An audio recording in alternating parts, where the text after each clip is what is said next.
Omo Alpha, if you're just coming, welcome, and if you're returning, welcome back. So right now we're about to react to Falz and Vector, Yakubu.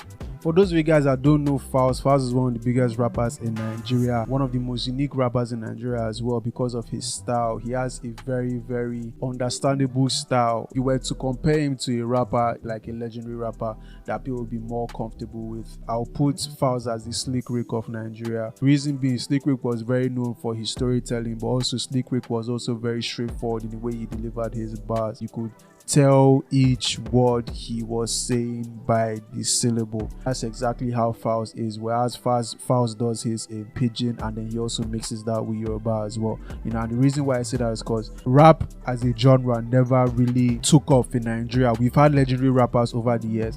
We've had periods where rappers have dominated the airwaves. In the most recent memory, like the time of Emma and Chocolate City, was most likely the only time where, you know, the #1 time in Nigeria where like everybody was listening to rap music was mainstream in that sense. But ever since then, you know, like Afrobeat has basically gone into another stratosphere that nobody even understands. You know, as you know, the rap scene in Nigeria is still up there, but it's very, very subdued in a lot of ways. And I honestly believe that is that way because of understandability. I remember being amongst a bunch of guys and then none of them could understand. You know, I think I've forgotten the song that came on, but it was a Nigerian rapper and nobody could understand what was going on. Nobody could understand what was going on. You know, everybody was like, I bet come on that team, I made them play by better music, that kind of thing. You know, in my head, I'm like, yo, this is the Nigerian like you, like he's actually saying some words, like listen to what this guy is saying. But there's always that barrier to entry. And the reason why I feel like it's always that way, because you look at rappers that rap in vernacular or traditional language like Fino and Olamide, you know, in particular, those guys actually don't have that problem. You know, Olamide is one of the biggest artists in Nigeria. He has so many platinum hits. You know, his music too has also transcended worldwide. There are a lot of people that would consider Olamide as more of an Afrobeat musician than even a rapper, you know, but he still raps in his songs. It's kind of like we say a club rapper in that sense, where like he raps for hits, you know, he's that kind of rapper or mainstream rapper. But even if so, the main thing is that he raps in his language, and a lot of Yoruba rappers that rap in their language still get that notoriety and their songs still go very, very far. And for Igbo rappers as well, you know, Fino being chief among them, Fino, Zoro, and then the likes of them. But when it comes to rapping in English, English is always, that one is always zero. You never go anywhere with English. As Falz raps predominantly in pidgin, that's what he raps in. His pidgin is very, very clear to understand, and then he now mixes it with English, you know, but he uses localized English, if I could use that term. He uses localized English that Nigerians would understand, or the kind of English that Nigerians speak on a daily basis. So it's now easy to understand and it's very digestible, hence his popularity, at least for my own estimation. So in this song, long story short, it's critiquing the events of the Nigerian election, putting them all to see. In his own words, he said it's a recollection of events, you know, so he's recollecting all the events of the past Nigerian election. I personally don't have anything to say about the Nigerian election. If you ask me personally, I knew what happened was going to happen. I'm not an obedient. I don't support anybody. I don't support any of the politicians. I'm apolitical. I did not vote. I chose not to vote. I did not even bother to register to vote, because in my own head, whoever was going to win won. And even though, yes, I'm going to get a lot of criticism for that, a lot of insults for that, the fact still remains I turned out being right. So yeah, without further ado, let's get into the video.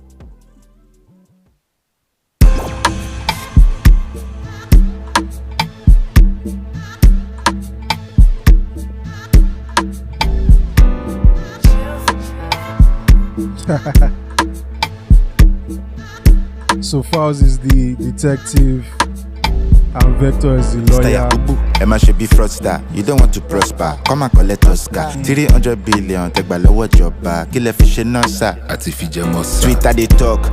This one go hot. Other shaman corrupt, but this one is not. You serve they talk. When we protest, they shot. Make we carry PVC. Make we see what thing goes up.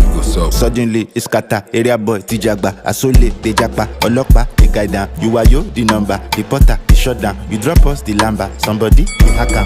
Mr. Yakubu, Emma should be fraudster. Mr. Yakubu, Emma should be fraudster. Vector is like, the judge is in a wheelchair. Mr. Yakubu, Emma should be fraudster. Are you calling a dignity? Mr. Yakubu, Emma should be fraudster. The same Mr. Yakubu, Oju Atorun, Enu no the war, Okpoloti boss. Now who do the law? Now who kill the law? Who people go ask? Now who them go call? I been day my own. She make I do like I know waiting I know. Or make I do like I know see waiting I see. She make I be person when no be waiting I be. You must be stupid if you think you have a case. Mr. Yakubu who came from out of space. Mr. Yakubu who is not like Gowon, is not head of state. He doesn't need a gun. He took the results verified by a lot. The Honorable Court even ruled back then that all parties can go ahead and access the source of their claims. Mr. Yakubu is just a name. Mr. Yakubu, Emma should be Next fraudster. argument. I leave the rest for the next argument. Mr. Yakubu, Emma should be fraudster. For those of you guys that are not from Nigeria, basically this is the story that he's saying. There was a lot of social media unrest. This election was very poignant because of the rise of Peter Obi and the obedience movement. A lot of young people gravitated towards him. Right now, the median age in Nigeria is 18, so there's a majority of Nigerians right now are young. Big reason for that is because most times in Nigeria, between 30 and 50, you're most likely going to be dead. It's not something that a lot of people talk about. That one's the story for another day. But the fact still remains: the mortality rate in Nigeria is very, very high. We don't have healthcare. There's insecurity everywhere, so the mortality rate is very, very high in Nigeria. People die a lot in Nigeria, like a lot. So that's why the median age is so young. That's something that is glossed over. Not obviously, it's not the only reason, but it's one of the major reasons, why there's so many young people in Nigeria. The fact remains that there's a lot of young people in Nigeria right now. You see how bad the country is, and then there's been a lot of clamor for change. So because of that, there was a lot of movement towards Peter Obi, who seemed like a fresh candidate, contesting for presidency against Tinubu, who is known as the godfather of Lagos, and Atiku, who was the former vice president of Nigeria. If you ask me personally, like I said, I don't really want to speak on these things because, like I said, what was going to happen was going to happen. Like, I'm not surprised. I can't say that I'm going to be surprised. Like, for the fact that Buhari became president in my lifetime, to me, is already like, that was the point where I was like, you know what, I'm never, ever, ever, ever going to be jacked up on Nigerian politics again, man. As far as I'm concerned, Muhammadu Buhari should have never been Nigerian president. And the fact that he became Nigerian president is already grounds for me not to be surprised by anything that happens in this country again. So I've been checked out. That's what I'm saying. I've been checked out for a long time. That's my own personal stance. The actual events of this election itself, people had a lot of hope that things were going to be different. I don't know why they had hope, but they did. So because of that, there was a lot of clamor on social media. Young people mobilized, and people actually came out in droves to vote, for who they wanted to win. And a lot of people wanted Peter Obi to win. At least that was the sentiment going around. A lot of people wanted Peter Obi to win because he's a fresh face. He's from the Southeast. The Southeast has never had a president since we got independence, which was Nnamdi Azikiwe. He was a ceremonial president for 3 years, and then that was the end of it. So there's never been an Igbo president of Nigeria, so he had that sentiment. A lot of the old guard supported it because of that sentiment. You also have the fact that the guy seems to be a wholesome man. He's a businessman rather than being a lifelong politician. Yeah, he's one of the few politicians in Nigeria that actually have somewhat of a good pedigree to an extent because of what he did when he was governor of his own state. And Tinubu is Tinubu. Tinubu is the godfather of Lagos. To me, he's the godfather of Nigeria. At least he said it himself. Like, if not for his support, Buhari wouldn't have been president for the past 8 years. So, and even when Buhari was contesting, Tinubu was offered the vice president ticket. Tinubu said it himself, was offered the vice president ticket, but he offered Oshibajo, who was one of his aides when he was governor of Lagos. So one of his boys, he told Oshibajo to go and take the vice president seat. So Tinubu has already been an influential person in the machinations of this Nigerian company for a long ass time. So I don't know, for some reason, maybe he wasn't getting things he wanted, or maybe there was a lot of fracas, but the guy decided that it's his turn, and no more, it turned out to be his turn because he ended up winning the election.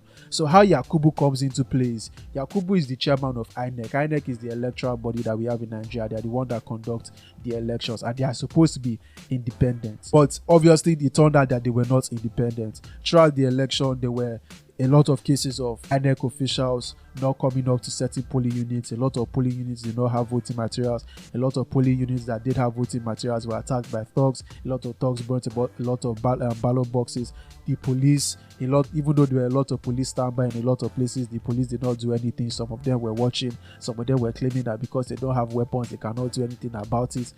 So yeah, it was chaos. And then at the end of the day, when the results were finally compiled and collated, when it came to uploading it on the portal, the IRF portal, the portal stopped working all of a sudden. It was a whole mess, you know. And then at the end of the day, fast forward to when it came to the collecting of results, there was a lot of inconsistencies, you know, there was a lot of outcry. The INEC did not respond to anything. The chairman did not respond to anything. You know, there are a lot of allegations levied against him. And then at the end of the day, by 3 a.m., when most of Nigeria was asleep, Bola Tinubu was announced the president of Nigeria. So, and he was announced president of Nigeria by Mr. Yakubu. And allegedly, when they announced he was president of Nigeria, all the results had not been collected yet. So yeah, it's a very, very controversial situation. It's the kind of situation where for you to even go in depth is going to give you a lot of headache. Me personally, I'm tired of Nigeria. If you ask me personally, this country is not going to change. We are all the same. We're all going to die like this. We all die. Anybody that, if you like, enter the comments and say we will not die in Jesus' name. But Jesus is not coming to save anybody. My own personal opinion, Nigeria is doomed. We're doomed, and let's just accept our fate, man. I don't want to get police, like all these things. Like, there's no way you can talk about Nigeria and not get annoyed. It is very, very annoying being in Nigeria. Like, trust me.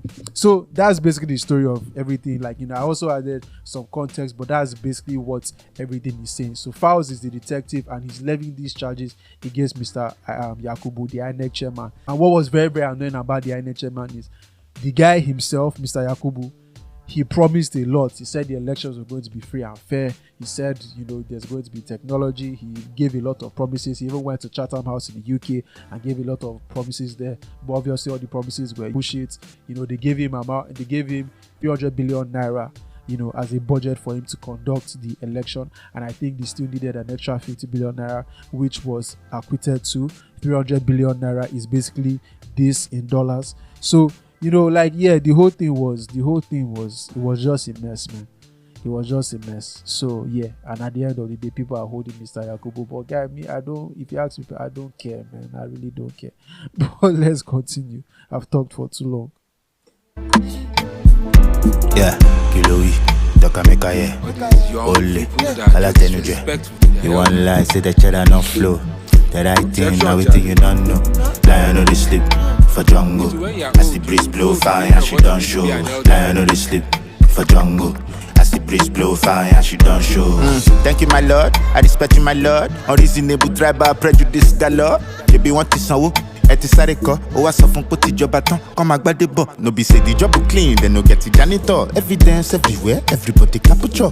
Waiting you can write for inside your report card. You think 200 million people are not smart?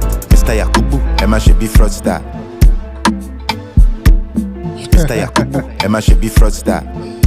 The judge is a fraudster. Mr. Yakubu, Emma should be fraudster. Mr. Yakubu, Emma should be fraudster.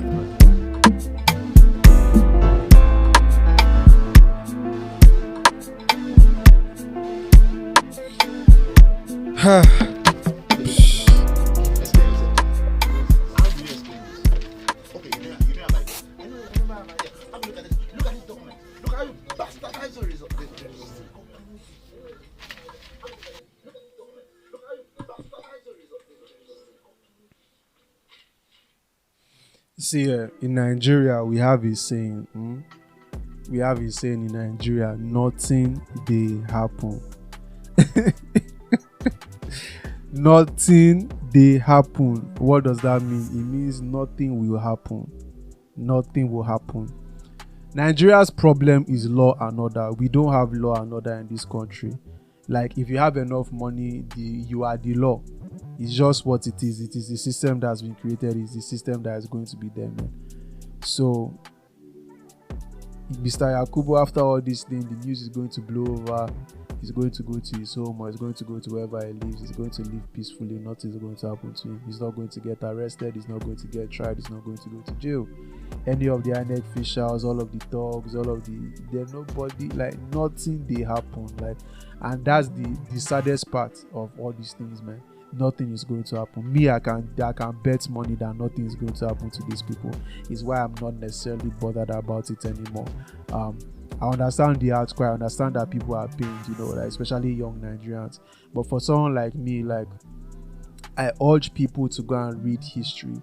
if you read history, especially Nigerians, like read about the history of Nigeria, because we actually don't know anything. These things are not new, man. People are saying this is the worst election that we've had, and people are saying this is the best election that we've had. Yeah, if you ask me, yeah, this is the best election that we've had, because all the elections that we've had have been way worse. And anybody that says this is the worst election that we've ever had does actually doesn't even know the history of Nigeria. You know, Nigeria, we've been a military dictatorship more than we've been a democracy. This is the fourth republic. This is our fourth try of being a democracy. People don't even know.